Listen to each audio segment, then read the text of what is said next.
Welcome back to Kleppers Corner, where history is less a solemn record of mankind's progress and more a collection of bad decisions, power grabs, and occasional space crashes. Today, September 14th, is one of those dates where the universe said, screw it, let's reshuffle the deck. From assassinations that changed America, to Soviets crashing rockets into the moon, to oil nations unionizing like your dad's bowling league, September 14th has it all. So buckle up, because history doesn't just repeat. It hits the replay button with subtitles. Segment 1, the death of McKinley and the rise of Teddy Roosevelt. On September 14, 1901, President William McKinley died after being shot a week earlier by an anarchist named Leon Czolgosz. Because in history, we don't get nice, clean endings. We get slow, gangrenous ones. McKinley, bless him, was the guy who loved tariffs and trusted big business, which made him about as popular with anarchists as a cop showing up at Burning Man. Here's the thing. McKinley was famously approachable. He loved shaking hands with the public. His advisors told him not to because it was dangerous. McKinley basically said, what's the worst that could happen? Cue the worst that could happen. Imagine if today's presidents did that.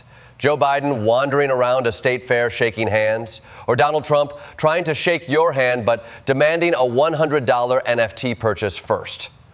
McKinley dies and boom, Teddy Roosevelt becomes president at the ripe old age of 42.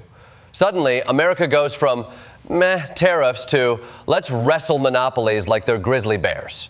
Roosevelt busts trusts, builds national parks, and charges up San Juan Hill in his spare time.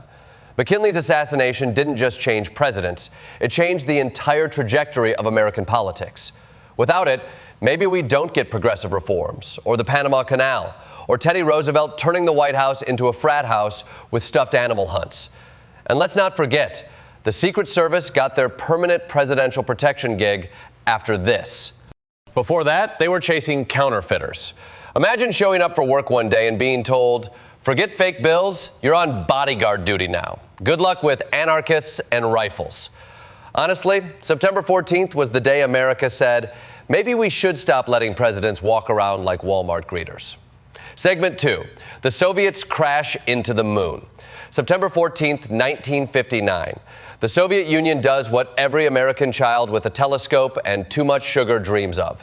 They crash land a probe on the moon. Luna 2 becomes the first man-made object to reach another celestial body. Keyword, crash. We didn't land gracefully. We didn't park it. We yeeted 390 kilograms of Soviet hardware straight into the lunar surface like the moon owed us money. But here's the kicker. It wasn't just science. It was Cold War swagger. Nikita Khrushchev was literally visiting the United States when it happened. That's like showing up to a dinner party, dropping a mic and saying, oh yeah, by the way, we just hit the moon. What did you do today, Dwight? Poor Eisenhower had to smile politely while Khrushchev handed him a replica of the pennant Luna 2 left on the moon. Which is like your neighbor showing you the trophy they gave themselves for winning beer pong against your garage wall. The mission did give us useful data. It confirmed the moon has no magnetic field, no radiation belts, and definitely no cheese. But the real win was psychological. For a hot minute, America panicked. If the Soviets could hit the moon, maybe they could hit Cleveland. And thus, the space race wasn't about exploration. It was about who could flex the hardest with giant rockets and the willingness to crash expensive equipment in the name of national pride. Basically, it was like Elon Musk's Twitter strategy. Burn billions just to prove you can. Segment 3, the birth of OPEC. Jump to September 14th, 1960. While the U.S. and Soviets were busy seeing who could throw metal farther into space, 5 oil-producing countries said, how about we stop letting Western companies treat us like the vending machine behind a gas station? Iran, Iraq, Kuwait, Saudi Arabia, and Venezuela form OPEC, the Organization of Petroleum Exporting Countries. Translation, the new cartel in town. Before OPEC, oil prices were controlled by a gang of companies called the Seven Sisters. And no, that's not a Netflix crime drama, though it should be. They cut prices whenever they felt like it, leaving producing nations with scraps.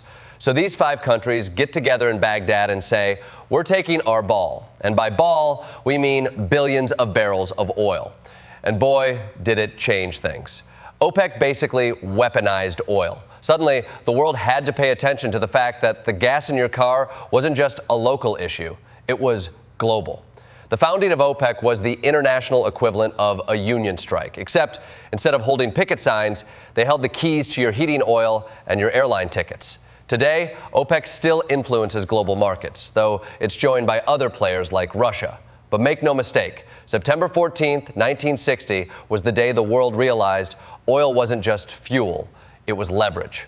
And if you don't believe me, ask anyone who lived through the 1970s energy crisis, when gas lines were so long you could knit a sweater waiting for a fill-up. Segment 4, other notable September 14th weirdness. But wait, there's more.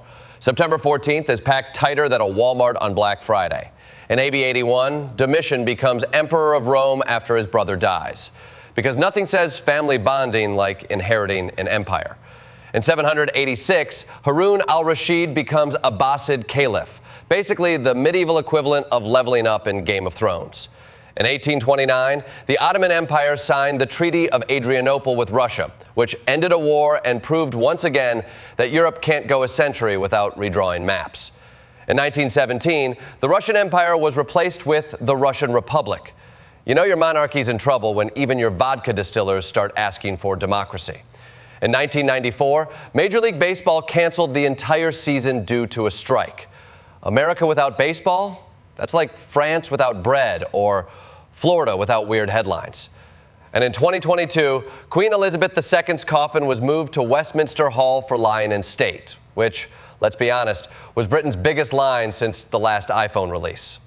In conclusion, so what did we learn today? September 14th is the ultimate day of transitions. One president dies, another gets sworn in with a big stick. The Soviets chuck hardware at the moon and call it a win. Oil nations unionize, and suddenly your gas bill goes from ouch to I need a second mortgage.